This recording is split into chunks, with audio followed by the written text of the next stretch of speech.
இன்னைக்கு வேற மும்பை இந்தியன்ஸ் கூட மேட்ச்சு, அதுவும் ராஜஸ்தானில். ஸ்விங்கு வேற ஆகாதுங்கிறாங்க. யாரை வச்சு என்ன பண்ணுறதுன்னு தெரியலையே.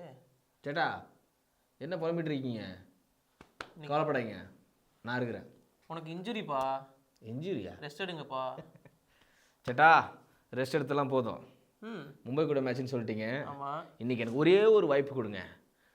5 டைம் கப் அடித்த மும்பை இந்தியன்ஸுக்கு இந்த வாட்டி பிளே ஆஃப் போகிறதுக்கு வாய்ப்பே இல்லாமல் ஆக்கிடுறேன். ஓ கான்ஃபிடன்ஸ். ஆமாம், அதில் யாரெல்லாம் இருக்காங்க தெரியுமா? சொல்லுங்கள். சூரியகுமார் யாதவ், அடுத்தது Ishan Kishan, next Tilak Varma, next Hardik Pandya. Next இல்லை புரியல எனக்கு. நெக்ஸ்ட்னா என்ன அர்த்தம்? டிம் டேவிட்டையும் விட்டீங்க. கன்ஃபார்மாக 5 விக்கெட் இருக்குது இந்த மேட்ச்சில். பா இந்த போல்ட்னு ஒருத்தர் இருக்கான்பா. நம்ம ஃப்ரெண்டு தான். அதுதான் அந்த டீமில் நேர்ந்து விட்டு ஆடு மாரி ரோஹித் சர்மா இருக்கார்ல, அப்புறம் அவர் விக்கெட் எடுத்துருவாரு. ஒரு 2 பேர் முடிச்சிடுவீங்க. இன்னும் சகால் அஸ்வின் இருக்காங்களா, அவங்க விக்கெட் கேட்பாங்களே. அவங்களாம் பவுலிங்கே போட வரணும். அதுக்குள்ளே முடிச்சிட்றேன், மும்பை இந்தியன்ஸை முடிச்சிட்றேன். ஆல் இன் ஆல் ஸ்போர்ட்ஸ் நேயர்களே அனைவருக்கும் வணக்கம். நான் விஜய் சிட்டி, என் கூட நிதிஷ். இன்னைக்கு ஒரு பரபரப்பான மேட்ச் போச்சு அப்படின்னா கண்டிப்பாக RR versus Mumbai Indians match தான் சொல்லுவோம். ஏன்னா மும்பை இந்தியன்ஸ் வந்து எப்படியாவது ஜெயிச்சு வந்தாங்கன்னா அவங்க பிளே ஆஃப்ல வரதுக்கான பாசிபிலிட்டிஸ் நிறையா இருக்குன்னு சொன்னோம். ஆனால் அவங்க அடம் பிடிக்கிறாங்க, நாங்கள் பிளே ஆஃப்ஸ்குள்ளலாம் வரமாட்டோன்ட்டு. ஆர்ஆர் கூட இது வரைக்கும் அவங்க ஜெயிச்சதே கிடையாது. இது ஜெய்ப்பூரில் இன்னைக்கு மட்டும் ஜெயிச்சிருவாங்களா அப்படின்ற மாதிரி தான் இருந்துச்சு. சந்தீப் சர்மா என்னப்பா, அதாவது இன்னைக்கு ஃபேண்டசி டீம் பிக் பண்ணவங்க எல்லாம் சந்தீப் சர்மாவை மறந்துட்டாங்க. எல்லாரும் பும்ராவை எடுத்து வச்சிருந்தாங்க. பும்ரா விக்கெட் எடுக்கும். ஆமாம், நிறைய பேர் இந்த சைடில் வச்சு தான் இருந்தாங்க. சந்தீப் சர்மா நான் வைஸ் கேப்டனா போட்டிருந்தேன். யாரை? சந்தீப் சர்மாவை. நான் வைஸ் கேப்டனா போட்டேன் ரோஹித் சர்மாவை. கேப்டன் யாரை போட்டேன்னு கேளு. யாரு? போல்ட்டு. சூப்பரு. நான் சஞ்சு சாம்சன். பாயிண்டே இல்லை. ஏன் 2 விக்கெட்டு? ஆமாம். ஓ இந்த சைடா? ஓ அப்படியா? Super super super. அதுதான் எனக்கு வந்து மும்பை இந்தியன்ஸை சில பேரோட பேட்டிங் பர்ஃபார்மன்ஸ் சூப்பராக இருந்துச்சு. சில பேர்னா உங்களுக்கு தெரிஞ்சிருக்கும். திலக் வர்மா இப்போ வரைக்குமே வந்து கன்சிஸ்டன்சியாக செம்மையாக ஆடிட்டு இருக்காரு. அண்ட் இந்த பக்கம் வதேரா அவருமே வந்து சூப்பராக ஆடினார். அதுவுமே செம்மையான இன்னிங்ஸாக இருந்து, அதனால தான் ஓரளவு ஸ்கோர் வந்துச்சு.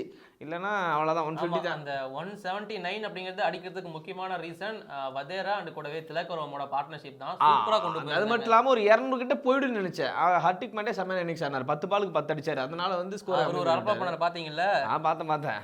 பேடெல்லாம் கட்டிட்டு ஃபர்ஸ்ட் ரெடியானார். ரெடியானோடனே போகலாம் அப்படின்னு ஓப்பனிங் எனக்கு போகிறான்னு நினச்சிட்டேன். ஏன்னா பொதுவாகவே நம்ம தலைமை எல்லா வேலையும் பண்ணுவார்ல. இன்னும் என்னெல்லாம் பண்ண காத்துக்கிட்டு இருக்கே, நீ பண்ணுப்பா அப்படின்ற மாதிரி தான் விக்கெட் விழ விழ உஷாராயிட்டார் தலைவர். அவ்வளோ இப்போ நீ பின்னாடி தான் அது எப்படி இருந்துச்சு? இப்படி தான் இருந்துச்சு எனக்கு. பேடெல்லாம் கட்டிட்டு உட்காந்துருக்காரு. உள்ளே இறங்கிறதுக்கு ஓப்பனிங் தான் இறங்க போகிறாரா? ரோஹித் சர்மா இஷான் இறங்க. ஓகே ஃபைன், ஒரு விக்கெட்.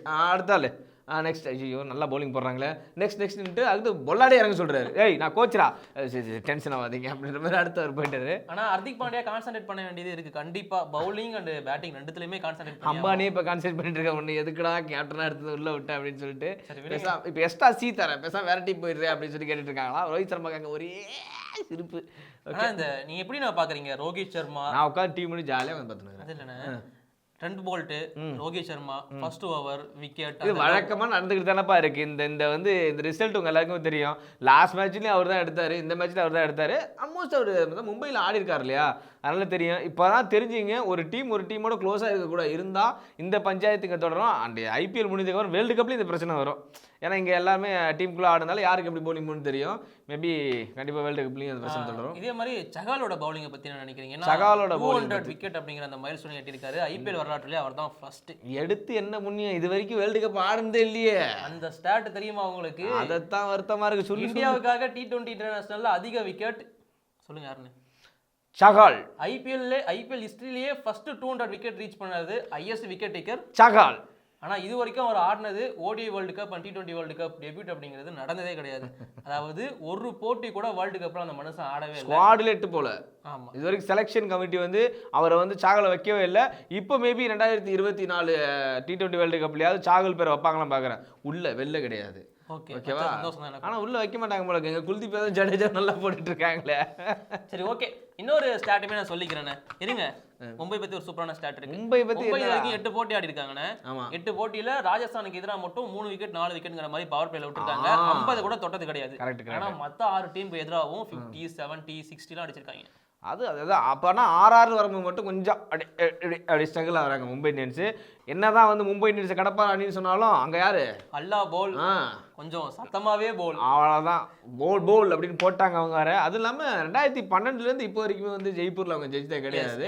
அந்த ரெக்கார்டு வந்து அப்படியே தொடர்ந்து வந்துகிட்டே இருக்கு. அண்ட் இந்த ஐபிஎல் 2024 2 போட்டியுமே ராஜஸ்தான் ராயல்ஸ் தான் வின் பண்ணியிருக்காங்க அகைன்ஸ்ட் மும்பை இந்தியன்ஸ். அது ஒரு பெரிய பூஸ்ட் அவங்களுக்கு இருக்கும். ஆமாம், ஒரே ஒரு போட்டி தான் தோத்துருக்காங்க. இன்னும் ஒரு போட்டி வின் பண்ணா Rajasthan Royals play off qualify ஆயிடுவாங்க. ஆமாம், அதுக்கப்புறம் வந்து என்ன சொல்ல போறேன்னு எனக்கு தெரியும். ஆனா அதுக்கப்புறம் வந்து ஜோக் பண்ணுவாங்க யாராரு பண்ண மாட்டாங்க. இந்த டைம் ஃபைனல் போறாங்க. ஆமா, சஞ்சு அண்ணன் கூட்டு போறாரு.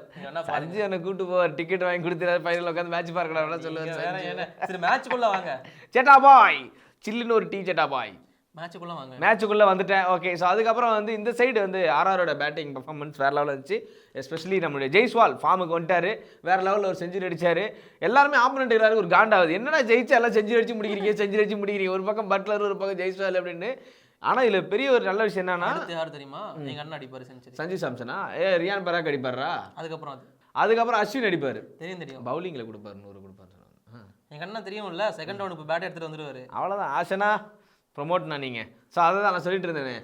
இப்போ வந்து எல்லாருக்குமே ஒரு மைண்ட் ஃபிக்ஸ் ஆகிடுச்சு, ஜெய்ஸ்வாலும் ஃபார்முக்கு வந்துட்டாருன்னு. ஓப்பனிங் பார்ட்னர்ஷிப் இந்த மேட்ச்லேயே பார்த்தோம், ஆல்மோஸ்ட் வந்து 8 ஓவருக்கு நின்றுட்டு இருந்தாங்க. இதை அடிப்படையாக பார்க்கும்போது கன்ஃபார்மாக பட்லர், ஜெய்ஸ்வால், சஞ்சு சாம்சன், ரியான் பராக் இந்த 4 விக்கெட்டுமே இம்பார்ட்டன்ட் விக்கெட்டு. இதெல்லாம் எடுத்தால் எடுத்து போக முடியும். சஞ்சு சாம்சன் அண்ட் கூடவே ரியான் பராக் 300+ ரன் அடிச்சிருக்காங்க. நம்ம பட்லர் வந்து 250+, அதுக்கப்புறமா ஜெய்ஸ்வால் வந்து 200+. அவ்வளோதான், அவனோட டாப் ஆர்டர் ரொம்ப பலமா இருக்கு. நமக்கு 100+ சப்ஸ்கிரைபர்ஸ், 200 ரோஹித் சர்மா மாதிரியே நாங்களும் 200 அடிப்போம்னு சொல்லிட்டு 200 சப்ஸ்கிரைபர் ரீச் பண்ணியிருக்கோம். மும்பையோட பவுலிங் அட்டாக் குள்ள வரேன். மும்பையோட பவுலிங் அட்டாக் ஃபர்ஸ்ட் ஓவர் போட்டது வந்து ஹர்திக் பாண்டியா.